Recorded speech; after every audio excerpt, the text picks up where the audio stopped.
In love, kisses of fondest pleasure.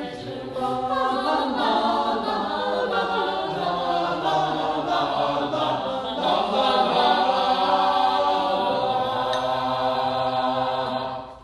And through his servile fawning and flattery, has become the steward of his house, and bravely checks it in his silken gown. No nobleman will countenance such a peasant. I, the Lord Clifford, he that loves not me, and through his favor lets Mosby grow proud. I am a gentleman by birth, and that injurious ribald that attempts to violate my dear wife's chastity shall, on the bed which he thinks to defile, see his dissevered joints torn and his sinews ripped, and on his floorboards his weary body pants covered in the channels of his lustful blood. Gentle Arden, leave this mad lament. Summer nights are short, and yet you rise ere day. Had I been wake, you had not riz so soon. Sweet wife, thou knowst that we two, Ovid-like, have oft chid the morning, and often wished that night's purblind steeds would take her by the purple mantle back and cast her into the ocean to her love. But this night, sweet Alice, thou hast killed my heart. I heard thee call on Mosby in thy sleep. Ere noon he means to take horse and away. Oh, sweet muse is this! Oh, that some airy spirit would, in the shape and likeness of a horse, gallop with Arden across the ocean and throw him from his back into the waves. Sweet Mosby is the man that hath my heart, and Arden usurps it, having naught but this, that I am tied to him by marriage. But love is a god, and marriage is but words, therefore Mosby's title is the best. Remember when I locked thee in my closet? What were thy words and mine? Did we not both decree to murder Arden in the night?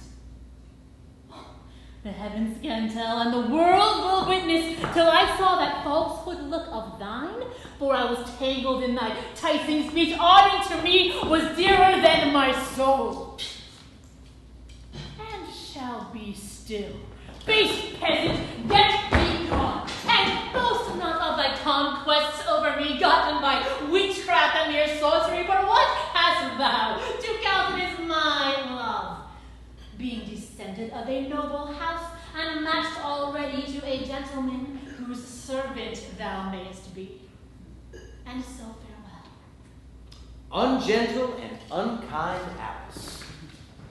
Now I see that which I ever feared but find too true. A woman's love is as the lightning's flame, which even in bursting forth consume itself. To try thy constancy have I been strange. Well, what needst thou try me, whom thou ne'er found false? Yet pardon, for love is jealous. So lists the sailor to the mermaid's song. So looks the traveler to the basilisk. I am content for to be reconciled, and that, I know, will be mine overthrow. Thine overthrow.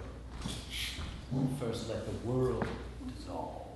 Nay, Mosby, let me still enjoy thy love, and hap what will, I am resolute. My saving husband hoards up bags of gold to make our children rich, and thus has he gone to unload the goods that shall be thine. Mosby, that question will decide anon. Alice, prepare my breakfast, for I must hence. As for the lands, Mosby, they are mine, given me by letters patents from his majesty. But I must have a mandate for my wife. They say you seek to rob me of her love. Villain, what makest thou in her company? She is no companion for so base a groom. Pardon, I thought not on her, I came to thee. But rather than I pocket up this wrong, what will you do, sir? Revenge it on the proudest of you both. Ah! Ah! You shall not wear a sword. The statute makes against all impostors. Now this shall come with me, and mark my words. The next time I take thee near my house, instead of legs, I'll make thee crawl on stones. Now, Master Arden, you have injured me. I do protest to God and to the world.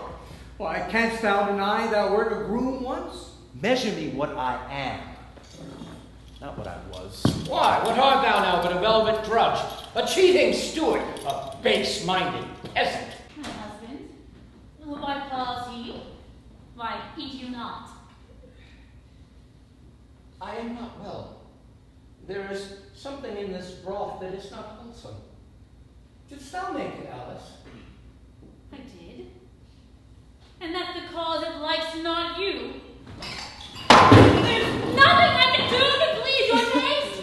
You were best to say I would have poisoned you. Why, I cannot speak nor cast aside my eye, but he imagines I have gone awry. Well, here is he thou cast in my teeth so oft. Now will I be convinced or purge myself? Was it not a goodly poison that you gave? Why, he's as well now as he was before. But had he eaten but 3 spoonfuls more than had he died, and our love continued? Why, so it shall, albeit he live. Nay, 'tis unpossible. For I have sworn never hereafter to solicit thee, or, whilst he lives, once more importune thee. Oh, thou must not needs, for I will importune thee. Oh, what? Will an oath make thee forsake my love? As if I have not sworn as much myself and given him my hand within the church? Tush, Mosby. Oaths are words, and words are wind, and wind is mutable. Therefore I conclude 'tis childishness to stand upon an oath. I never have a good day when he is home. When we're alone, then have I froward looks, harsh words and blows to mend the match withal. And though I might contend as good a man, still keepeth he in every corner trolls, and when he wearies of his drugs at home, then rides he off to London, where forsooth he revels it among such loathsome ones as counsel him to make away his wife.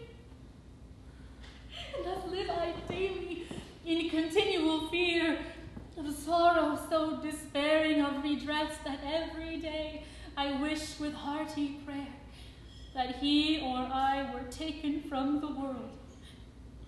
Now, Mistress Alice, it grieveth me that so fair a creature should be so abused. Why, who would have thought the simple sir so sullen?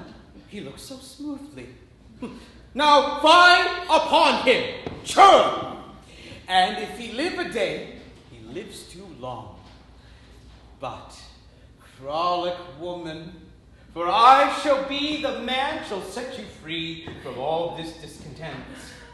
And if the churl deny me my interest and will not yield my lease into my hand, I'll pay him home, whatever hap to me.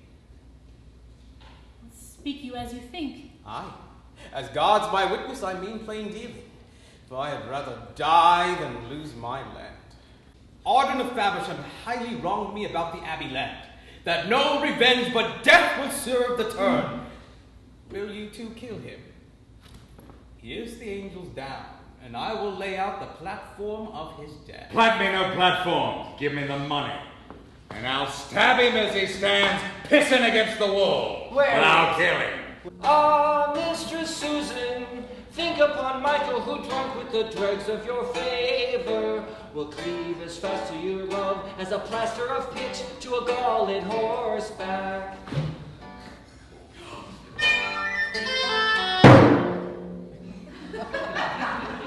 Thus hoping you will let my passions penetrate, or rather impetrate, mercy from your meek hands I end, yours, Michael.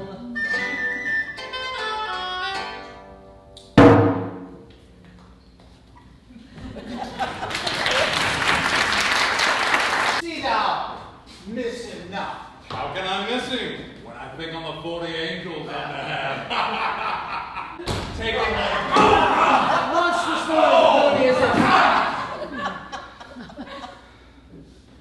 nothing but some babbling base ruffians waiting to pick men's pockets in the throng. 'Tis no more?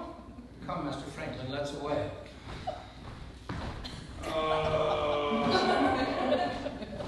Sirrah, shake back. My broken head grieves me not so much as by this means Arden hath escaped.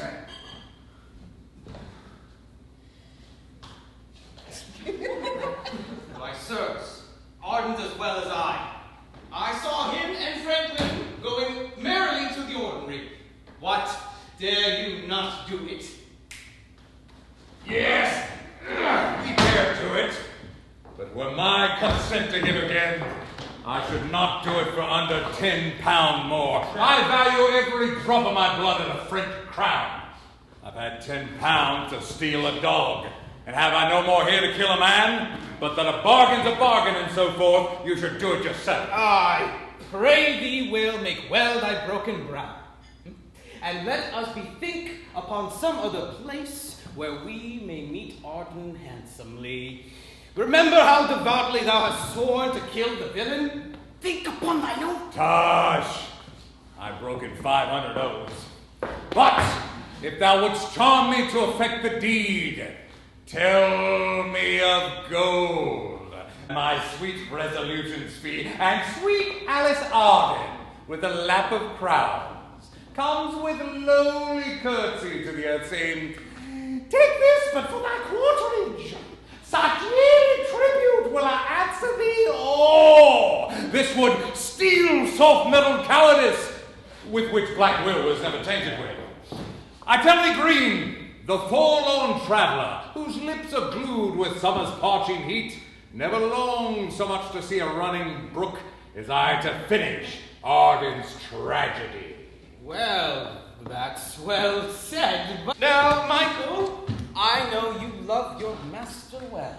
Why, so I do. Wherefore urge you that? Because I think you love your mistress better. So think not I. But say, Faith, what if I should?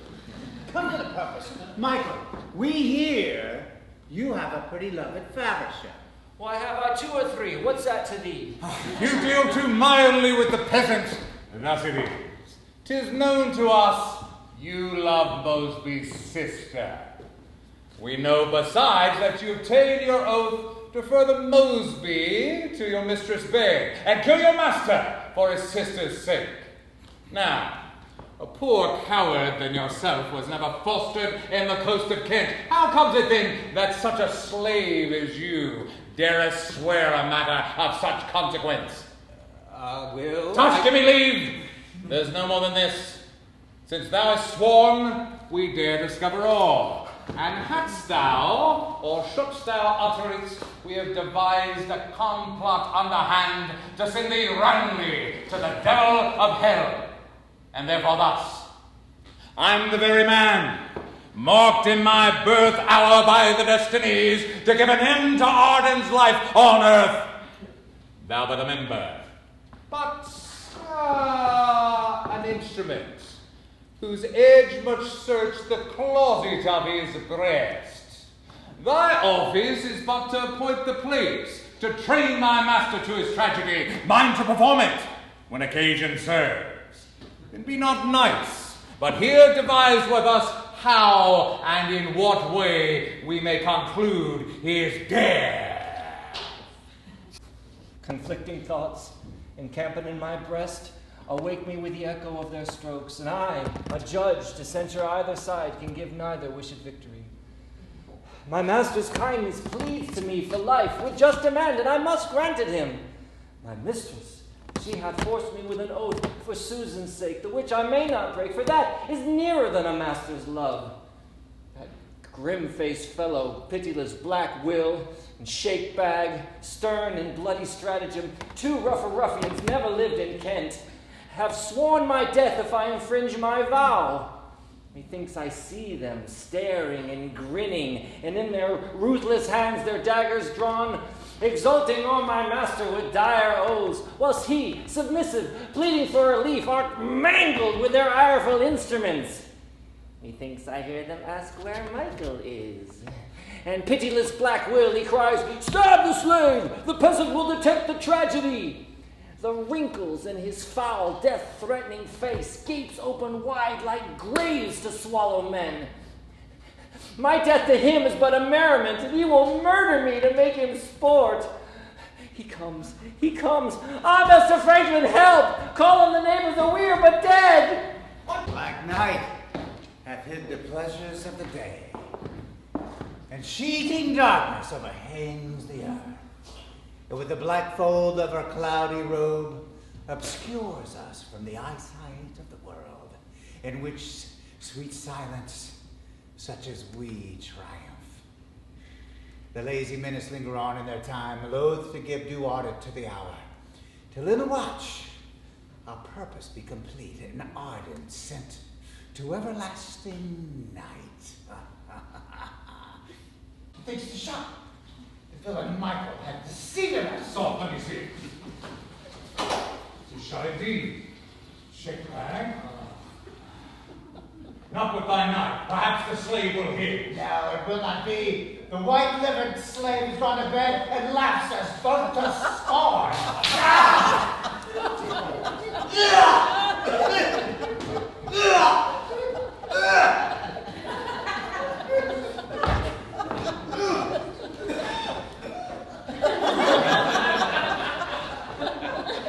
And he shall buy his merriment as dear as ever whoreson bought so little sport. Never let this blade assist me when I have need, but rust and canker after I have sworn, if I, the next time I meet with the hind, slice not away his leg, his arm, or both. And like me, never draw dagger again, nor prosper in the dusky cockshut light, if I, the next time that I meet the slave, cutting out the nose from off the coward's face and tremble for this villainy. Shake bag. Let's seek out Greek. And in the morning at the ale's house, budding Arden's house, watch the outcoming of that pricky cur. Then let me alone to handle him. This night I dreamt of it being in a park. A trap was set to overthrow the deer. And I, upon a little rising hill, stood wistfully watching, waiting for the herd's approach. Even then a gentle slumber took me, and summoned all my parts to sweet repose.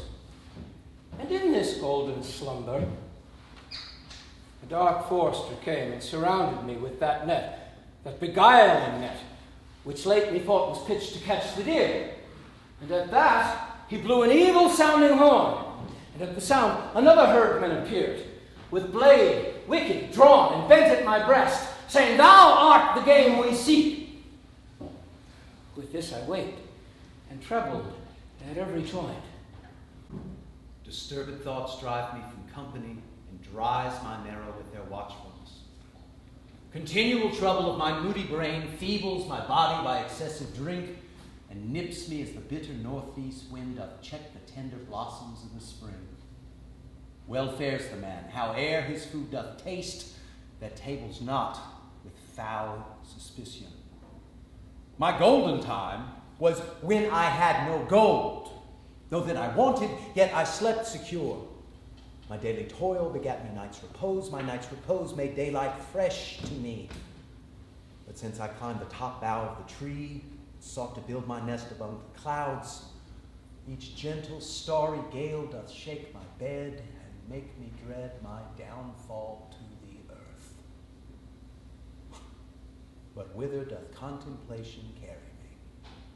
The way I seek to find where pleasure dwells is hedged behind me. I cannot go back, but needs must on, although to danger's gate.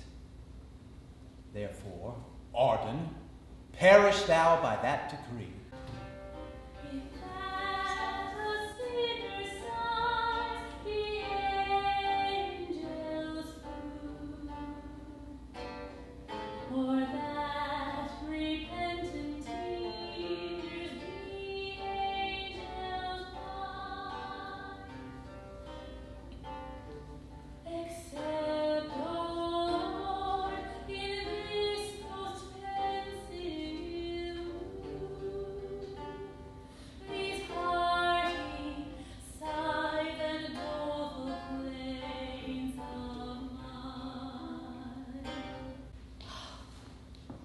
pray thee, Mosby, let our springtime wither. Our harvest else will yield but loathsome weeds. Forget, I pray, all has passed betwixt us, for how I blush and tremble at the thought. What, are you changed? Aye, to my former happy life again. From title of an odious strumpet's name to honest Arden's wife. Not Arden's honest white name, Mosby, thou hast rifled me of that and made me slanderous to all my kin. In my forehead is thy name engraven, mean artificer, that low-born name. I was bewitched. Woe betide the hapless hour and all the causes that enchanted me. Nay, and if you fret, let me breathe curses forth. And if you stand so nicely at your fame, let me repent the credit I have lost. I have neglected matters of import that would have raised me above thy state, foreslowed advantages, and spurned at time. Fortune's right hand Mosby had forsook to take a wanton harlot by the left. I left the marriage of an honest maid whose dowry would have weighed down all thy wealth, and whose beauty and demeanor far exceeded thee. This certain good I lost for changing bad, and wrapped my credit in thy company. I was bewitched. That is no theme of thine. For thou, unhallowed, hast enchanted me. But I will break thy spells with exorcisms, and put another sight upon these eyes that showed my heart. A raven for a dove. Thou art not fair. I viewed thee not till now. Thou art not kind. I knew thee not till now. And now the rain hath beaten off thy guilt, thy worthless copper shows thee counterfeit. It grieves me not to see how foul thou art, but mads me that ever I thought thee fair. Now I see, and too soon find it true that which oft was told me by my friends. And Mosby loves me not, but for my wealth, which too incredulous, I ne'er fully know it. Speak to me a word or two, I pray. I'll bite my tongue, you can speak bitterly. Oh, look on me, Mosby, or I kill myself. If thou criest war, there is no peace for me. I will do penance for avenging thee, and burn this prayer book wherein I read the holy word that had converted me. Look, Mosby, I will away the page and all the leaves, and in this golden cover will thy sweet phrases and thy letters dwell. And thereon will I chiefly meditate and hold no other set but such devotion.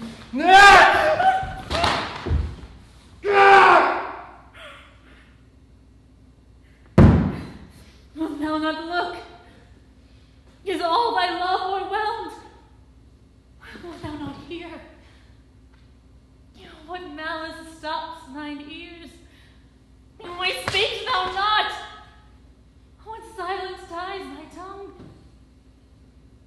For thou hast been sighted as the eagle is, and heard as quickly as the fearful hare, and spoke as smoothly as an orator when I had bid thee hear or see or speak. Art thou now sensible in none of these?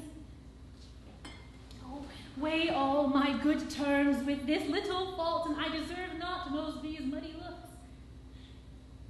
A fount once troubles is not thickened still. Be clear. I will ne'er trouble thee again. See thy tools be in a readiness? Is not thy powder down? Or will thy flesh strike fire? Then ask me if my nose be on my face, or whether my tongue be frozen to my mouth. Shake bag, I tell thee, you'd best swear me on the interrogatories. How many pistols I've took in hand, or whether I love the smell of gunpowder, or dare abide the noise the dag will make, or not weak at flashing of the fire. I pray thee, Shakebag, let this answer thee, that I have took more purses in this town than ere thou handlest pistols in thy life. Aye. Happily thou hast picked more in a throng, but should I brag about what booties I have took? I think the overplus that's more than thine would mount to a greater sum of money than either thou or all thy kin are even worth. Suits! I hate those as I hate a toad that carry a mosquito in their tongue and scarce a hurting weapon in their hand. Oh, green, intolerable! It is not for mine honor to bear this. Hold! Once more, take your standings and line your twigs to catch this wary bird. I'll leave you, and at your dag's discharge, make towards like the longing water dog, and eagerly grab upon the prey with mood. Oh, might I see him stretching forth his limbs as I have seen him beat their wings ere now. By that thou shalt see, if he comes this way again. Yes! That he doth shake back, I warrant thee. But brawl not when I am gone in any case, and so be sure to speed him this time.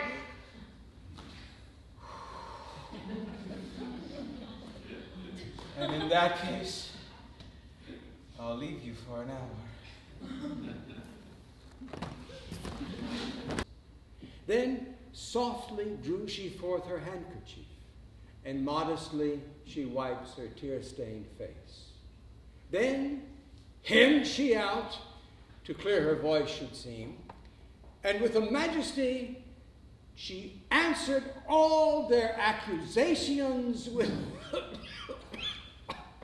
Come, Pardon me, Master Arden, I can no more. This fighting in my breath makes short my wind. Well, we are almost to rain him down.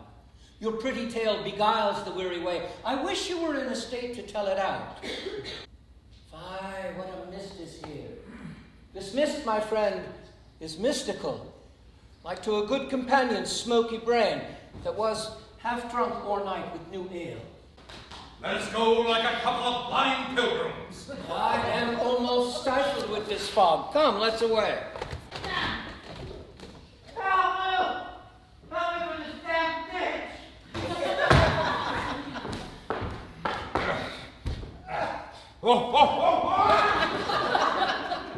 Soon, when my husband is returning back, you and I, both walking arm in arm like loving friends, will meet him on the way, and boldly beard and braid him to his teeth. When words grow hot and blows begin to rise, you shall wound my husband Hornsby to the death.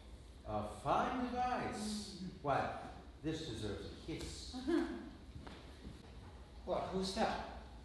Mosby! And so familiar! Injurious trumpet! And thou ribald knave! Untwine those arms! I, with a sugared kiss, let them untwine. I, Mosby, thou perjured beast, bear this and all! And yet no horned beast, the horns are thine.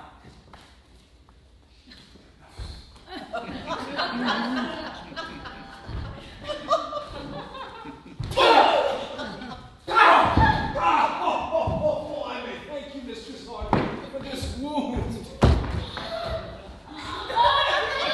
What folly blinded me! You jealous, hair-brained man, what hast thou done? When we, to welcome thee with intended sports in lovingly come, to greet you on the way, thou swung thy staff and raged with jealousy, and hurt thy friends whose thoughts were free from harm. All this for a worthless kiss and joining arms, both done but merrily to try thy patience. And me, unhappy, that devised the jest that, though begun in sport, yet ends in blood. Mary, God defend me from such a jest. Thou shalt have thy will. Whate'er it be, for that I injured thee and wronged my friend, scourge shameth on my offense. Come thou along with me, be a mediator twixt us two. Master Arden, know you what you do? Will you follow him that hath dishonored you? Why canst thou prove we have been disloyal? Why, Mosby taunts your husband with the horn. I, after he reviled him with the injurious name of perjured beast, he knows no wrong can heart a jealous man more than the hateful naming of the horn. Poor gentleman, how soon he is bewitched. Yet, because his wife is the instrument, his friends must not be lavish in their speech. Thou knowest, Green, I've lived in London these 12 years, where I've made some go upon wooden legs for taking the wall on me. Divers with silver noses for saying, there goes Black Will. I've cracked as many blades as thou hast done nuts. Oh, monstrous lie. Faith, in a manner I have. The bawdy houses have paid me tribute. There durst not a horse set up unless she had agreed with me first for opening her shop windows. For the crossword of a tapster, I've pierced one barrel after another with my dagger. And Butler. Thank you, Captain. All the tenpenny ale houses would stand every morning with a quart pot in their hand, saying, will it please your worship drink? He that had not done so had found his sign pulled down and his lattice borne away by the next morning. To conclude, what have I not done?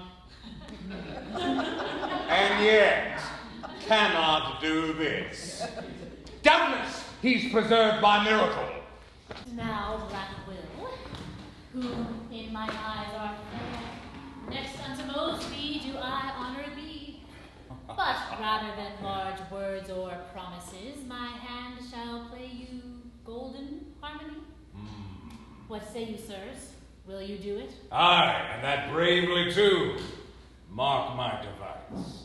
Place Mosby being a house guest in a chair, and let your husband sit on a stool, that I might come behind him cunningly with a towel, and pull him to the ground, then stab his flesh till it be like a sieve.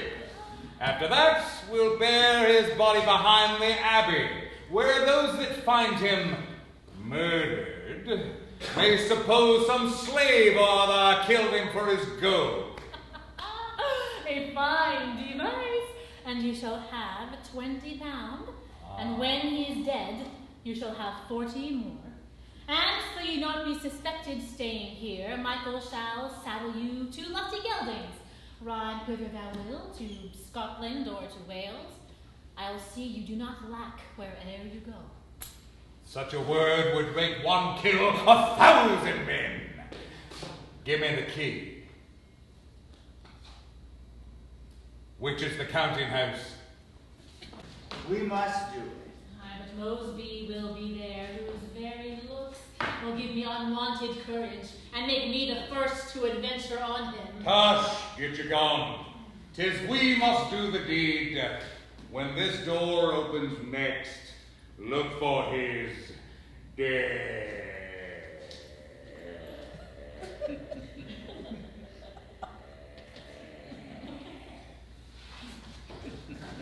I shall no longer be shut up in Arden's arms, that like the snakes of black Tisiphone sting me with their embracings.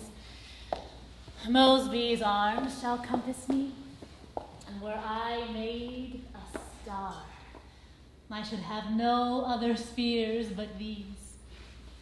There is no nectar but in Mosby's kiss. Husband, what mean you to bring Mosby here? I had wanted you to be reconciled, but 'twas more for your safety than for love of him. Black Will and Green are his companions, and they would cut you short. Therefore, I found it good to make new friends. But whither have you brought him here now? Oh, you've given me my supper in his sight. Master Arden, methinks your wife would have me gone. No, Master Mosby, women will be prating. Alice, Bid him welcome. He and I are friends. You may enforce me to it if you will, but I had rather die than bid him welcome. His company hath purchased me ill friends, therefore I shall frequent it henceforth no more. How cunningly she can dissemble. How can I do too much for him whose life I have endangered without cause? 'Tis true, and seeing as 'twas partly through my means, I am content to drink to him this once. Here, Master Mosby, I pray you henceforth be as strange to me as I to you. Your company hath purchased me ill friends, and I for you, God knows, have undeserved been ill spoken of in every place. Therefore, henceforth, frequent my house no more. I'll see your husband in despite of you. And yet, Master Arden, I swear to thee by heaven, thou ne'er shalt see me more after this night. I'll have no such vows made in this house. Nay, husband, let him swear. And on that condition, Mosby, pledge me here. Aye, as willingly as I mean to live. Alice, is our supper ready yet? It shall be, once you have played a game at table. Come, Master Maltby, what shall we play for? 3 games for a French crown, and please you. Yes, Black Will, take heed, monkey seed. Oh, I'm afeard he will spy me as I'm coming. Well, to prevent that creep betwixt my legs. Oh, 1 ace, or else I lose the game. Fine, there's 2 for failing. Master Arden. Now I can take you. Michael! Mosby! Alice! What will you do? Nothing but take you up against her, nothing else. Here's for the sword you From me! Here's to bounce us my feet. What groans thou? Nay, give me the weapon. And take this for hindering Mosby's love and mine. Oh, mistress. That villain will betray us all. Tush, fear not him, he'll be secret. Shift for yourself. We two will leave you now.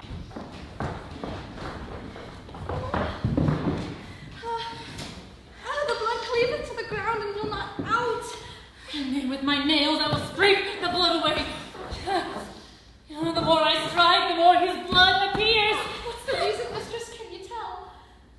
Because I blush not at my husband's death.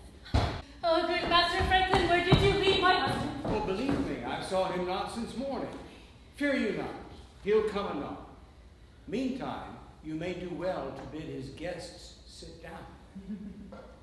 Aye, so they shall. Good Master Franklin, sit you here. Master Green, I will have my way. Master Mosby, sit you in my husband's seat. Susan, shall you and I wait upon them?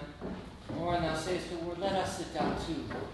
Peace, we have other matters now in hand. I fear me, Michael, all will be great. Hush. So it be known that I shall marry thee in the morning, I care not, though I be hanged ere night. Sir Michael, bring us a cup of beer.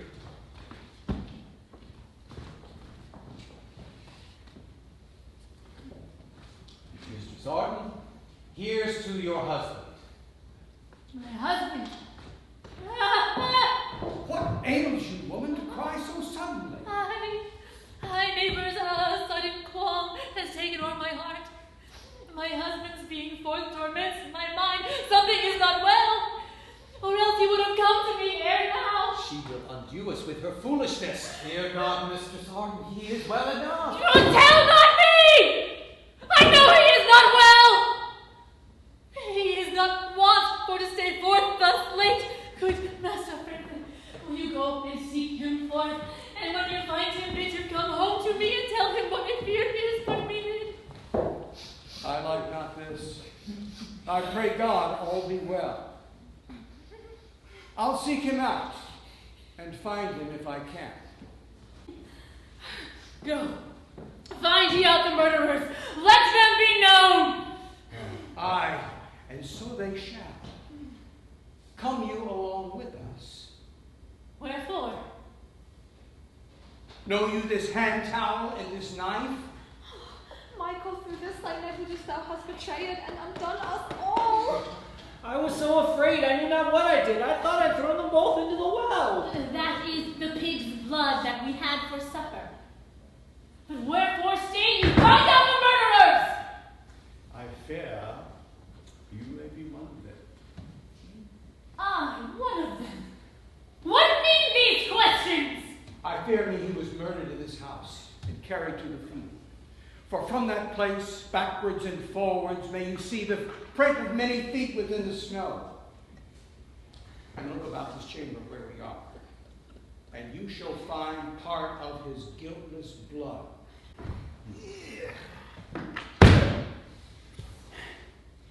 The widow Chamberlain in her husband's days I kept, and now he's dead.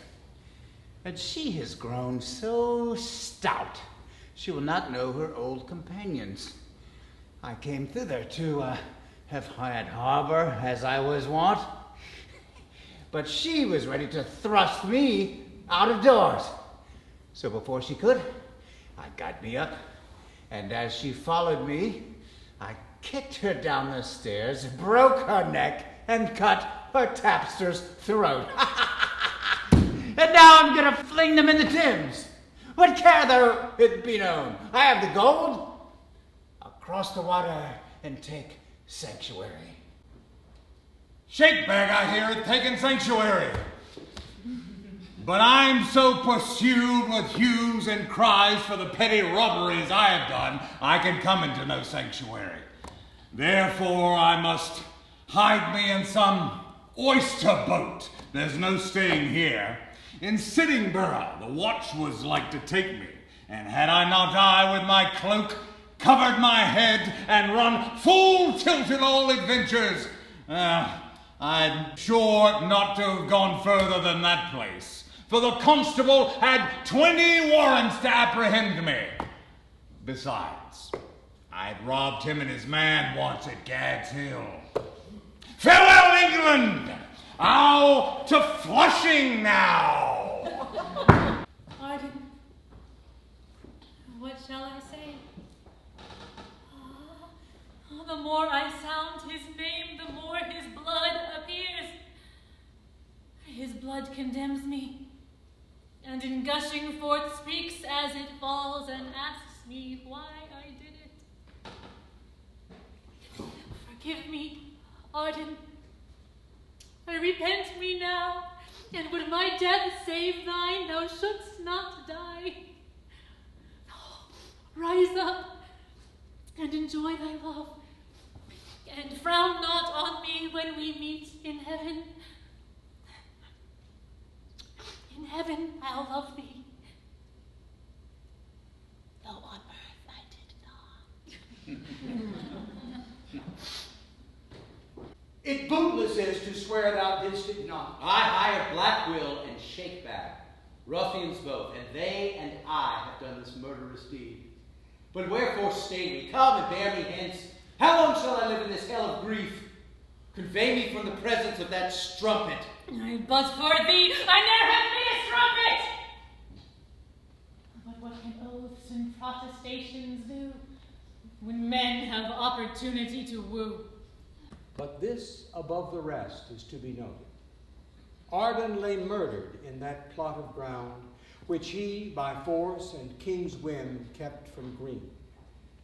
And in the grass his body's print was seen, 2 years and more after the deed was done.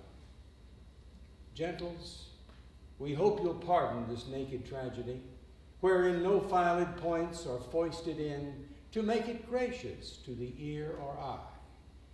For simple truth is gracious enough, and needs no other points of glozing stuff.